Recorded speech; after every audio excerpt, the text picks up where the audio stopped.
Hello, my name is Jamie Clark. I'm a diagnostic radiology resident at UCLA, and it is my honor to have the opportunity to share with you all my tips and tricks for presenting your research at conferences. While I am early in my career, I have had the immense privilege of co-authoring over 50 conference presentations and have been fortunate to have had the opportunity to publish many of those projects in the literature. I hope that the lessons I have learned can help you all understand how to present your research effectively as you continue on your professional journey. Here are the disclosures for my mentor, Dr. Jay Acharya, and me. We would also like to note that sample presentation content displayed throughout this talk is from our research team and was recently presented as official content at neuroradiology conferences. Here is the outline for what I will be discussing today. Without further ado, let's get into the talk. The first step in presenting your work at a conference is to know what you would like to present. What's your topic?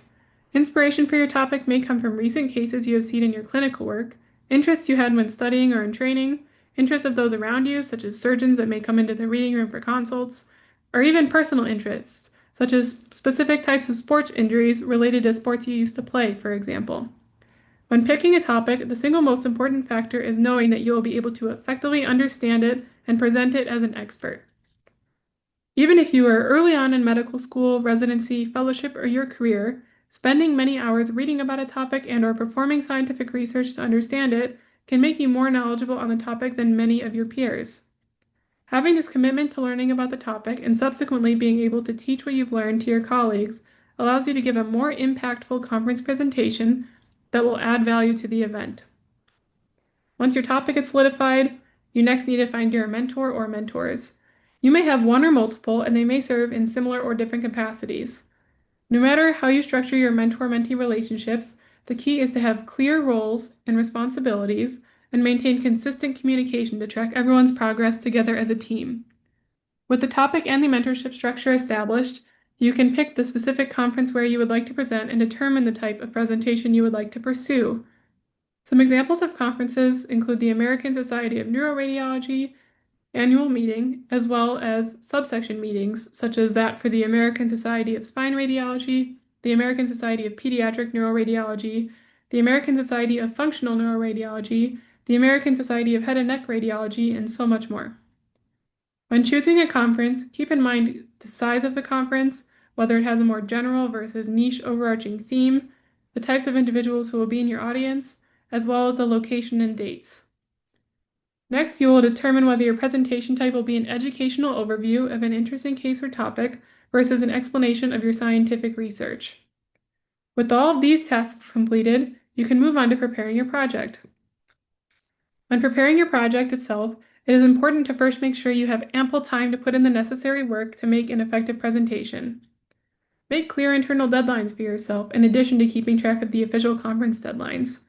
While performing your research for a scientific presentation or learning about your topic for an educational presentation, keep open and consistent communication with your mentor or mentors and ask for help whenever needed to ensure that the work is making progress and is moving in the right direction. Also remember to closely track your references and methods every step of the way so that these components can be easily conveyed at the time of your presentation. As an example, here are some slides from a presentation I gave earlier this year. On these 3 slides, I displayed our methodology from the scientific project so the audience could easily track and visualize the steps we took to obtain data that I subsequently discussed in the talk. Once your project is complete and you are ready to submit your abstract, there are a few guidelines that are helpful to follow. First, make sure that the content of the abstract is an extension of the project title. Keep the message of the talk aligned throughout all of the presentation materials. Next, keep the information and wording throughout your abstract as concise as possible. This may be aided by knowing your audience. Know the level of knowledge the individuals to whom you are presenting have, and refine your statements to match that level. Regarding the presentation of methods and results, many people find it easy to go into detail and write long paragraphs describing these sections. If you are finding yourself over the word count, a potential solution is to look at the methods and results and figure out what is the need to know information. Only mention what is absolutely essential in the abstract, and keep in mind you can elaborate on methods and results in the scientific presentation itself. Next, remember to avoid generic statements. Statements such as, "Our topic is so important for the improvement of health," and others like it commonly are seen in conference abstracts, but are often implicit and take up the word count without adding novel value. Instead, it's best to end your abstract with pointed comments regarding the impact of your results on clinical practice. This allows you to leave your viewer with an important pearl that they can take with them and translate into their own clinical work. After your abstract is submitted, it will be time to develop your presentation materials. If you're presenting slides, it's important to keep your slide number within the limit. Staying under the limit is also acceptable. For slide content, it's also helpful to use a minimalist approach. Less is more. Keeping in mind that more minimalist slides are easier to process is a key piece to making an effective presentation. Content should be focused, limited, and clear, so the viewer can process the information they see as they are hearing what you say. Remember that your slides are a visual aid to help the viewer follow what you are saying. They are not intended to be a script for you to read on the spot. On that note, it is also worth mentioning that people tend to process simultaneous written and auditory information better when it is completely unique. What do I mean by this? I mean that writing a sentence on the slide and reading that sentence at the same time is more challenging for an audience member to process than if they see a bullet point or picture and then hear you describe it. Next, I'd like to mention avoiding being redundant during the presentation. Your slide number is limited and your time is limited, so make statements once to keep the flow and progression in your talk. Just like your abstract, it is best to avoid generic statements in your live presentation. When it comes to posters, many of the same rules apply, and some additional considerations to think about are where the viewer's eyes will move as they view the poster. Laying out the poster in a way that is easy to follow will make the viewer more likely to see it from start to finish. As far as sequencing your poster, it's helpful to simplify it and keep it to key points, key data, and key takeaways. Poster space is often limited, so keep the most pertinent parts of your research only on the poster and let it visually aid your description verbally. When coming up with what to say and showing your visual aids, make sure that whatever you are putting together ends up sounding natural. Make sure that your script can fit in the allotted time and is able to be said in your normal speaking pace. As far as your verbal content, it is good to make it sound as natural as possible.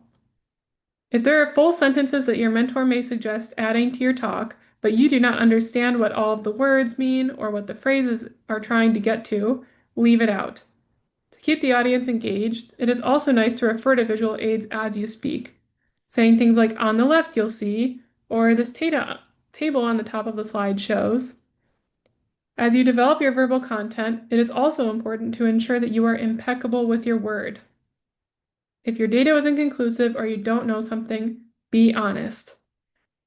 It is okay, and everyone understands that authors and presenters have limitations in their knowledge.